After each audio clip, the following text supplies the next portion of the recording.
You were saying that helped prepare you for an actual life or death situation. Yes. So I haven't talked about this at all. So I'm really happy to be here to talk to you guys about it. I've had a lot of people hit me up, clearly, like TMZ, like I was like in my recovery bed and TMZ's like hitting me up. And I was like, this is so gross. Like people just want to know and it has to come in time, you know? So I'm happy to talk about, basically I got shot in the face a month ago. Actually, like with a gun. That's insane. Yeah. Yeah. So there you go. Let's move on.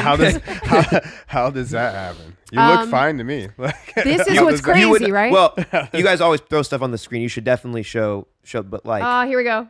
Oh wow. So that's me flipping the bird in the hospital, which I told my husband not to post. But if you go to Brendan Rooney, one of his top things is me flipping the bird in the hospital.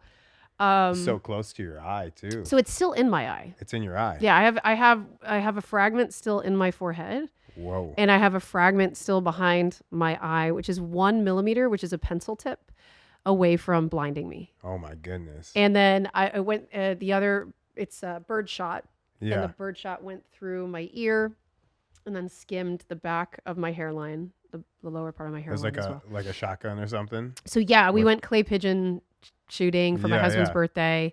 We were pretty far out and I got hit. Yeah. I got sprayed, right? I got sprayed, but it's still a gunshot. Cause I was like, guys, this isn't really a gunshot, right? And they're like, no, you're a gunshot wound survivor. If somebody pulls the trigger of a gun and you get hit with the bullets, that's called a gunshot. Okay. But I guess I was and you want to hear the craziest thing? So on Special Forces, you're supposed to flip your hand up to show that you're okay. Okay, that's like I think a thing in selection training where it's like I'm good or whatever. Maybe it's just security. Tell me you didn't put your fucking. I fucking put my hand up. You're like I'm good. So my husband goes, but no, it's even worse. So I get sprayed and I'm standing and I'm shocked. And what goes through my head immediately is, oh, that's dope. I just got shot. And then That's insane. I look at it and I go, oh, now I'm gonna die. And then I take a knee. And my husband witnessed it and was like, hey, are you hit? Because I didn't scream. Yeah. I didn't do anything. I was just like out of body. Like, you know, what we talked about with. How did you get hit? What do you mean how? Like the specifics? Yeah. I don't know if I'm at liberty to say specifics, but it's a bird shot that got sprayed in my direction by another party. Yeah. And that essentially it was within 200 feet. I can tell you that much. Wow. Okay. 200 feet, which means so really somebody else fast accidentally shot in your direction. Yes. They weren't malicious. It wasn't aggravated assault. It's what happened. Not proper use Correct. Of a firearm. It was, and gun safety is important. Like I don't care who is on any side of whatever political spectrum you are. I think gun safety, even the people that use guns here in Texas care so much about gun safety. And this is one of those instances where gun safety is, I'm now a freaking poster person for. Yeah. And St. David's is like asking me to go back and talk to their wound victims. And I'm like, are you kidding me? Why me? I guess it's so that they're like, wow, I could heal. And over time, like things can happen. But I feel very, very out of body about it. And even talking about it here, since it's kind of my first time being in a podcast setting with it. So yeah, it's pretty wild. So I hit my knees. What did it feel like? Like what is like what is that? Like, do you even know it happened? Like what? Yeah, you don't know what happens. You hear a gun go off, but you're hearing guns go off. Yeah. And then all of a sudden, you just go, wait, what's going on? Yeah, that's what it was like. It was a very, and it felt like I was back on Special Forces. You probably didn't feel anything, huh? Because no, well, if I had felt something, I would have been blind, right? Because Yeah. if my head would have been tilted in any other direction, I would have been blind in my right eye. Or if I had turned my head, I could have hit in a softer side of my skull, and I would have potentially been dead. I mean, like there could have been any That's kind of insane. Yeah, there could have been any fraction of a movement that I would have had other than where I was placed by the universe in that moment and God. Yeah. I would have been more severely injured. So yeah, I take a knee. I turn around and I take a knee, and my husband goes, "Are you hit?" And then my dumb ass throws up my thumb, and I go like, I'm back on Special Forces, thinking, and he goes, "Oh, you're good." And I was like, no, I'm hit. And he goes, oh shit. And so he's running to me and he's making sure I'm okay. And he's fighting the urge to, hurt the person that this happened to. And so, but he knew, he's been practicing stoicism recently and learning more about all of that. And there was something in him, and it was his birthday, by the way, his actual birthday. Oh, wow. So he was immediately like into action mode as if he was in special forces or something. And it was just like evaluating me. He ran to get the car, was back and I'd say maybe 5 minutes. But in those 5 minutes, what I ended up feeling, I kind of was like, I started forgiving. I was a very forgiving person. Yeah. It's okay. Everything's fine. It's all good. Everything's fine. I'm okay. And I just kept saying that. And then finally I felt this huge rush that I'd never felt before, where I was starting to get really woozy. So I think it's shock that happens if you were to get hit. Had you felt any pain yet? No pain. But then as my husband was trying to check me out. But you're covered in blood. So I was covered in blood from my forehead.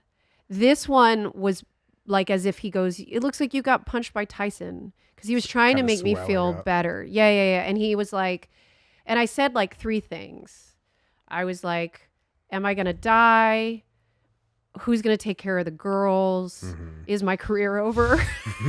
It was so superficial to be is my career over? I guess because it's I've found a way to make a living online. Okay. Yeah. And so for me, that's really, it's very important. If you know my backstory, it's I'm not waiting on Disney to call me for a reboot. I'm a very green lighting myself, and my husband's my producing partner, and everything we do, we've managed to really grow together and grow a platform. So my face is the business, and I was fuck. Yeah. I just got shot in my face. Right. And I wasn't thinking of myself. I'm not thinking of my reaction to this. I'm not thinking of the pain. And then I do think that shock is amazing because I couldn't feel it even if I was in pain, strangely. So yeah, I started bleeding from the forehead, and then a little bit I felt here, but the forehead was getting in the eye, the left eye. But my husband thought I was blind. He was he tells me this later, because he's totally chill. Yeah. But then we're in the car speeding 130 miles down the way just to get to the closest whatever, in the middle of nowhere hospital. And he was thinking that at some point I was going to lose vision. Oh, man. And so he was like, this is going to happen. And I was funny as shit. I was making jokes left and right. I was the funniest I've ever been. I was saying to him things this is regarding the person that did it. I was like, what did I say? You miss 100% of the shots you don't take. And I was like, wow, I'm so fucking funny right now. And in retrospect, I was trying to be funny. I kept doing this too. There was always something. I asked my husband, and this is not a kid's show, so I can say this, but I was like, are you going to fuck me again? Am I ugly? I was seriously, I thought I was just trying to be funny and not cry, clearly, because I wanted the people around me to feel more calm. Yeah. So that they could take better care of me. Again, it's the mindset. Yeah. Right? You get shot regardless. You can make a joke out of it.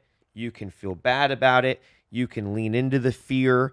You can lean away from it. None of those things are really going to change. The reality is the reality. And it's unfortunate, and it's fucked up, and it sucks, and I'm sorry that happened to you. But again, one of the reasons we wanted you to be on the show is not everybody would be able to handle it in that manner.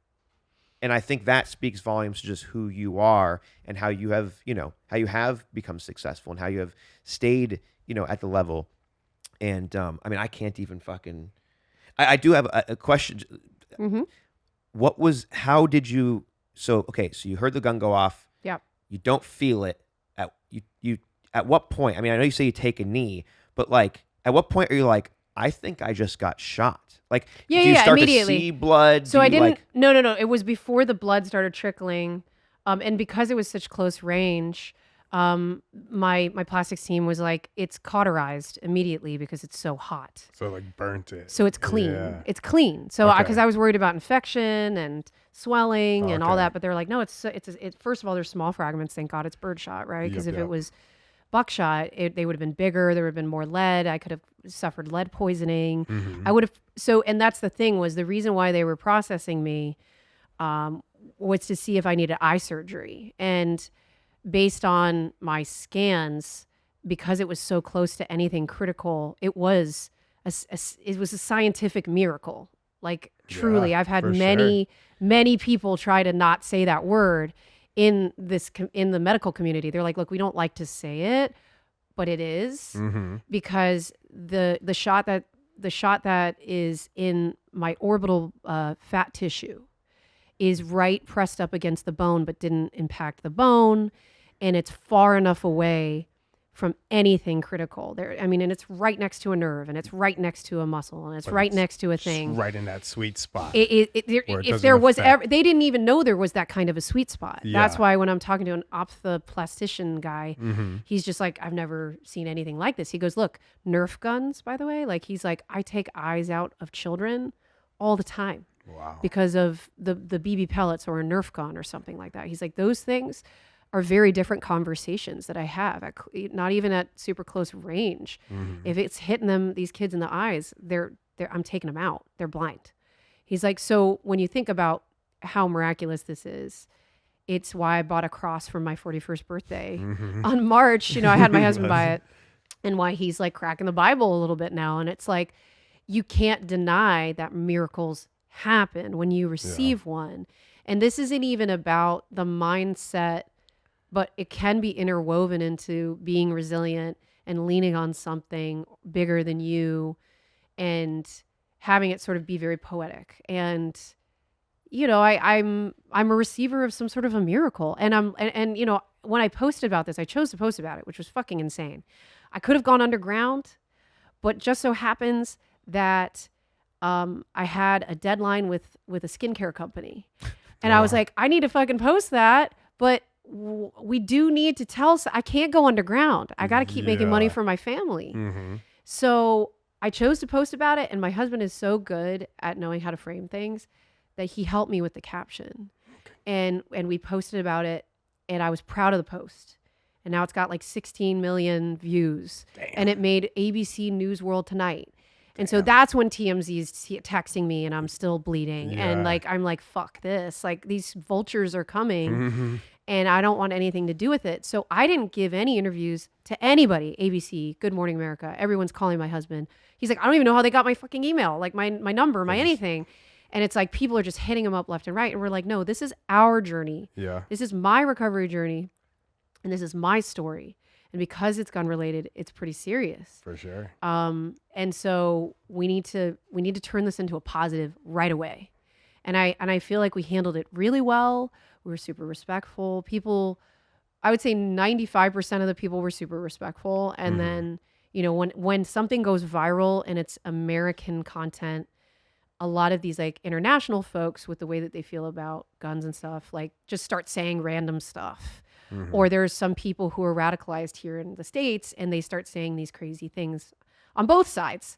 So it's like you see this like huge community. I've had people praying for me and like churches awesome. praying for me. Like I was like, this is insane. I've stepped into a movie of my life. That's wild. And I was healing really well. So much so that like my plastics team was like, this is wild. You don't have as much blood in your eye. And it's been like not even a month and a half. And it was all red.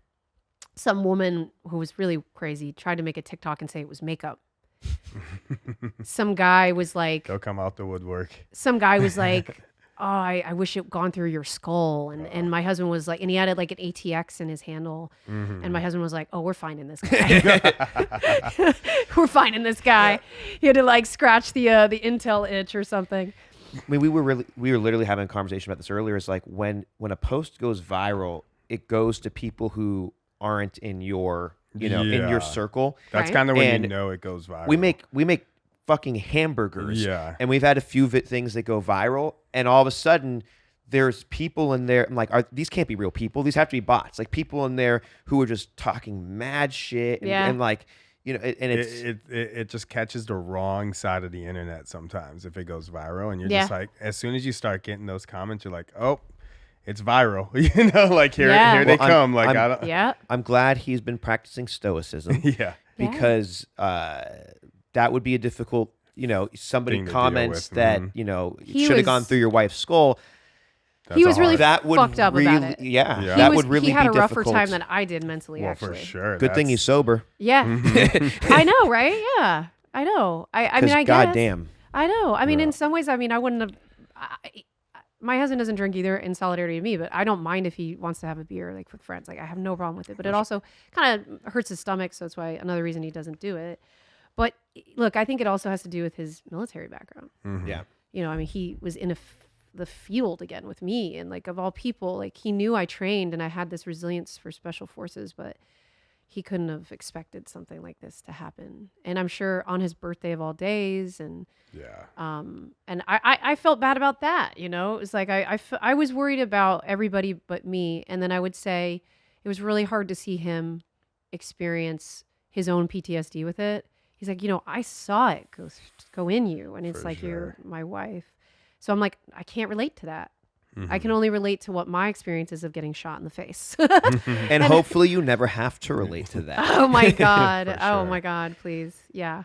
So yeah, and also something about sobriety, I will say, it's one day at a time. And so like that is a very inspiring mantra that even though I don't work a 12-step program or anything like that, I do really think there's a lot of principles of this that help people make the next right move, the next right decision. And so it's really, for me, some days it's one day at a time. And it's, since the accident, it was one day at a time for a couple weeks. For sure. And then we had my birthday, and it's been much more about the gratitude and how I've received this miracle and how I can just maybe find why I was spared my vision. Why me, right? Like you have to sort of wrestle with that at some point where then you're like, okay, I need to figure out why I was saved. And I believe that will come. It's sometimes it's the worst things that happen to you that 20 years down the road you go, thank fucking God that like perhaps it's the person who you haven't even met yet today that you will meet because of that thing that will take you to this thing and you'll do this thing. Yeah. And that becomes the new sort of like fork in the road in your life. For sure. But sometimes it's so fucking hard to actually come to grips with the fact that like this is the worst thing ever, and there's no reason for it yet. Yeah. You know, but having faith that there will be a reason.